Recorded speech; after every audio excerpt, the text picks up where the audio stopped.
A clash at sea, causing waves of international concern. A Russian military ship rams into a Ukrainian tugboat off the coast of Crimea.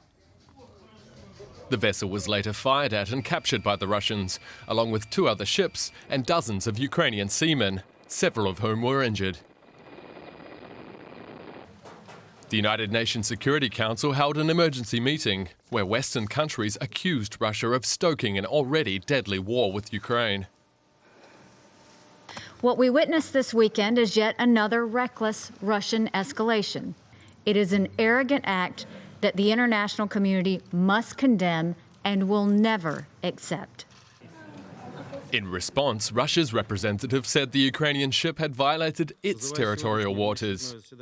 Moscow says the incident was a provocation by Ukrainian President Petro Poroshenko to boost his support in upcoming elections. In Kiev, Poroshenko has declared a state of martial law for 30 days, but insisted it would not interfere with the looming presidential vote. In Brussels, NATO Secretary-General warned Russia that its actions would have consequences. There is no justification for the use of military force against Ukrainian ships and naval personnel. So we call on Russia to release immediately the Ukrainian sailors and ships it seized yesterday. And we call for calm and restraint. Sea traffic is again flowing through the disputed waters after Russia briefly blocked the crucial passage. But Moscow says it will continue to hold the Ukrainian ships and sailors while it conducts its own investigation.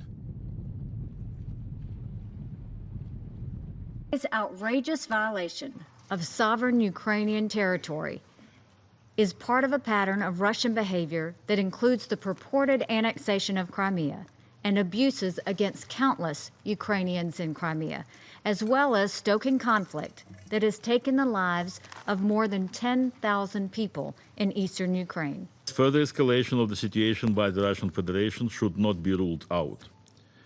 According to available intelligence data, there is a clear threat for invasion and seizing of Mariupol and Berdyansk.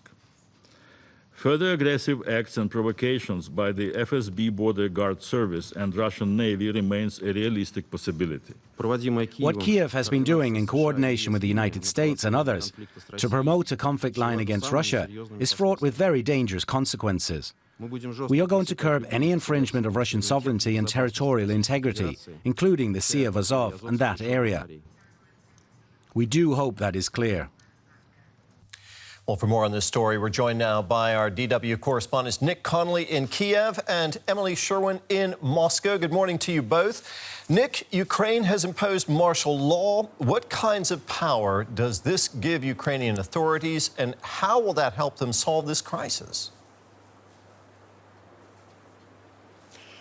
Good morning, Terry. Well, this is unprecedented in all the years of conflict we've seen here in Ukraine after the annexation by Russia of Crimea and the conflict in the east. This has never happened before. This is a first.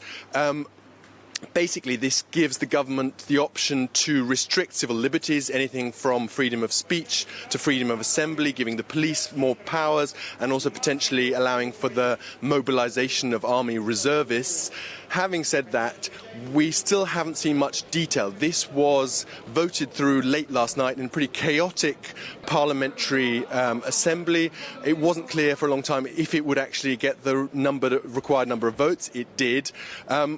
But whether this is just an option the government is giving itself for the case of further escalation with Russia, or if we're going to see a direct impact on everyday Ukrainians' lives, we still don't know, and this is what will come out of today, really. Emily, in Moscow, Western nations are calling on Russia to release the Ukrainian sailors and ships it has seized. Is that likely to happen? Well, Terry, it doesn't seem like there will be a concession on that issue from Russia anytime soon, especially because Russia considers that it's captured those vessels and those sailors absolutely legally. They absolutely here in Russia see that they acted correctly and according to Russian and international law. In fact, the Russian side has very much been categorizing what happened as a Ukrainian invasion. You have to remember that Russia considers the Azov Sea to be Russian waters after the annexation of Crimea in 2014, which, of course, Ukraine does not recognize. And Russia has also been categorizing Ukraine as the aggressor in this situation. Yesterday, we saw a statement from the FSB, the Russian security services, saying that actually it was the Ukrainian vessels that pointed their guns at the Russian vessels first and threatened them. So very much Russia categorizing Ukraine as being in the wrong and Ukraine as being the aggressor here. So I don't think any concessions on the crew and the vessels that were captured anytime soon, Terry. So, Nick, as Emily points out, Russia regards what happened there as a Ukrainian invasion. Explain to us how the disputed waterway we're talking about here is shared and why it's so important to Ukraine. Well, Terry, obviously before the Russian annexation of Crimea in 2014, you had Ukrainian-controlled Crimea on the western side of the strait and then the Russian mainland on the eastern side, and they shared control over this waterway to the Sea of Azov, which then also obviously is shared by Ukraine, by Ukrainian ports like Mariupol, and then the Russian side.